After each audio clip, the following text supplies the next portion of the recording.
Hey guys, मैं हूं नीलम। मैं लेके आ गए हूं आपके लिए बहुत ही अच्छी सी न्यूज़। और दोबारा से राम सेतु फिर से कई सालों बाद चर्चा में आ गया है, तो देखते हैं क्यों। और ये है हमारा प्यारा भारत और ये है श्रीलंका।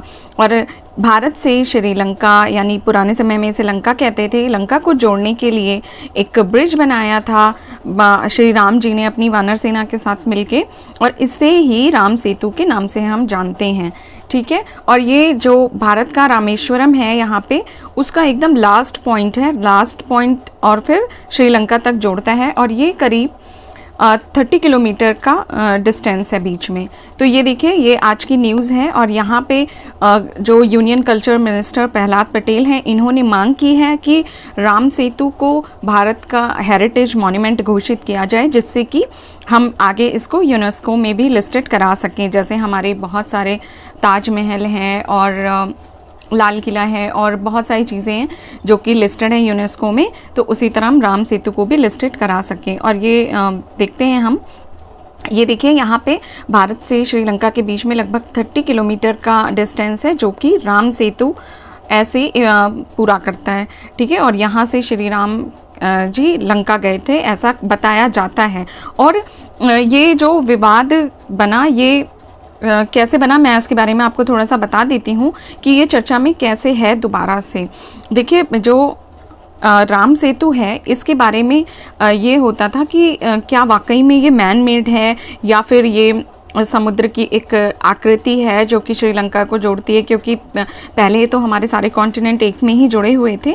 तो लेकिन यहाँ पे ASI यानी आर्कियोलॉजिकल सर्वे ऑफ इंडिया ने 2017 में काफ़ी रिसर्च करी थी, जिसमें कि ये निकल के आया कि नहीं, ये मैन मेड ही है। ठीक है, बहुत सारे सबूत इसके मिलते हैं कि ये मैन मेड है।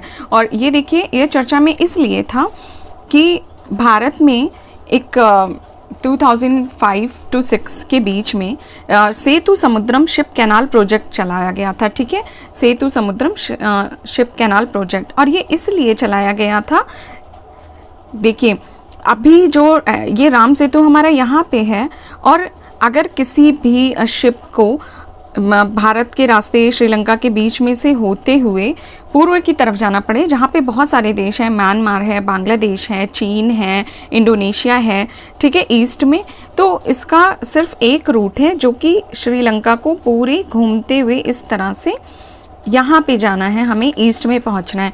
और इसके लिए एक बहुत बड़ा बहुत ज़्यादा फ्यूल खर्च होता था। उसके बाद श्रीलंकन गवर्नमेंट से परमिट लेना पड़ता था, क्योंकि हम उनकी बाउंड्रीज़ को बहुत ज़्यादा पास में से गुजर रहे हैं। तो कभी कभी ऐसा होता है, ज़रूरी नहीं है कि वो शिप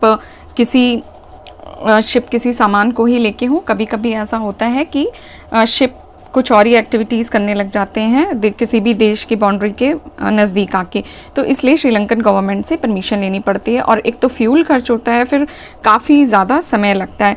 तो सेतु समुद्रम प्रोजेक्ट लाया गया था कि ये जो एडम ब्रिज है, एडम ब्रिज से इन्होंने इसको एडम ब्रिज कहा है, इसको हम थोड़ा सा कट करेंगे, मतलब यहाँ पे पानी बहुत ही शैलो है तो बड़े शिप्स नहीं गुजर सकते हैं। तो ये इस प्रोजेक्ट में ये था कि धनुषकोटी से लेकर के श्रीलंका जो जोड़ता है ब्रिज, इसको थोड़ा सा गहरा करेंगे, इसे काट काट के गहरा करेंगे।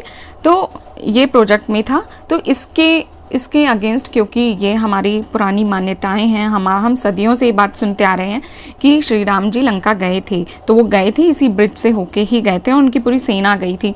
तो हम हज़ारों हिंदुओं की आस्था है इसमें।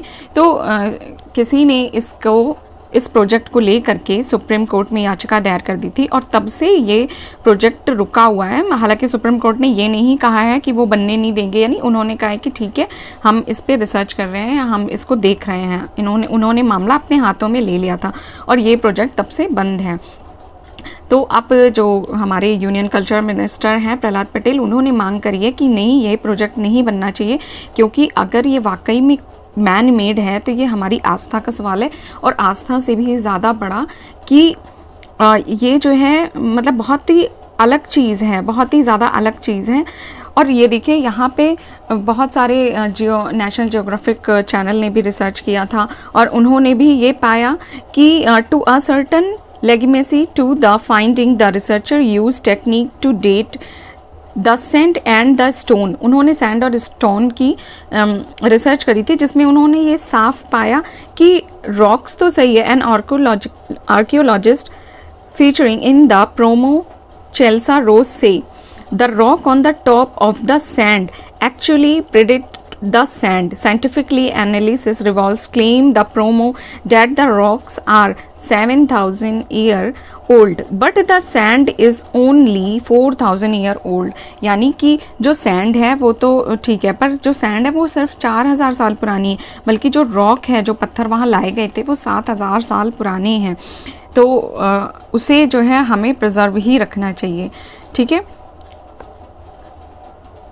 तो यही आया था इस प्रोजेक्ट में, और अब दोबारा से कल्चर मिनिस्टर ने जब मांग की है तो देखते हैं उनकी मांग का क्या होता है। वैसे मेरा जो पर्सनली व्यू है वो यही है कि इसको हेरिटेज घोषित करना चाहिए, क्योंकि आस्था को अगर हम नहीं भी ध्यान में रखें तो ये हमारे पास बहुत ही बहुमूल्य धरोहर है, ठीक है। और हम अपने एक छोटे सी लालच के लिए कि हमें इतना बड़ा चक्कर नहीं काट के जाना पड़े, उसके चक्कर में अपनी इतनी बड़ी धरोहर को नहीं खो सकते, ठीक है। तो बाकी आप लोग क्या सोचते हैं इस बारे में, आप मुझे कमेंट बॉक्स में ज़रूर बताइएगा। Thank you.